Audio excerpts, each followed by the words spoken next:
معظم الشعائر الشيعية أو كثير من الشعائر الشيعية أخذوها من الهنود والأتراك، كما شهد بذلك عالمهم حسن الشيرازي في كتابه الشعائر الحسينية. واليوم سنرى شعيرة هندوسية أخذها الشيعة من عابد البقر، وهي التطيين. يقوم الشيعي بتطيين نفسه والتمرغ في الطين، ويزعم أن هذه سنة نبوية كما قال السلقلقي ياسر الخبيث من قبل. هذه الشعيرة سنثبت اليوم أنها شعيرة هندوسية من عابد البقر.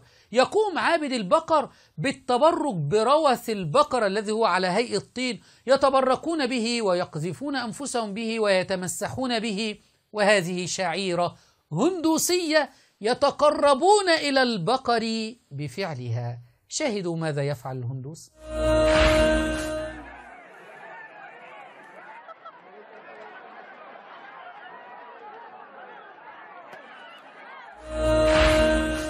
نفس هذه الشعيرة أخذها الشيعة عباد البشر من إخوانهم الهندوس عباد البقر، وقاموا بالتطيين كما يفعل هؤلاء يقولون هذا الروث الذي هو على هيئة الطين فيه بركة ويتبركون به، والشيعة يقولون هذا الطين مبارك لأنه من كربلاء.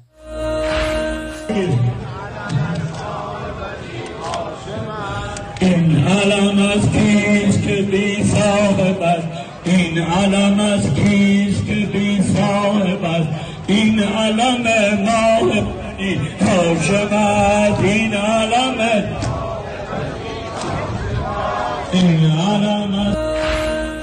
علمتم أن هؤلاء يتبعون الهندوس ويكذبون على الأمة بأجمعها ويقولون لهم أنهم يتبعون آل البيت. أيضا يوجد نقطة لم ينتبه إليها الكثير، أن هؤلاء الهندوس عظموا هذا الروث وتبركوا به لأنهم قالوا أنه خرج من البقر الذي هم يعبدونه. وأيضا الشيعة عظموا هذا الطين وتبركوا به لأنهم يزعمون أنه خرج من الحسين أو أنه مات عليه الحسين، فيتبركون بهذا التراب. نفس العقائد التي عند الهندوس أخذها الشيعة وفعلوها.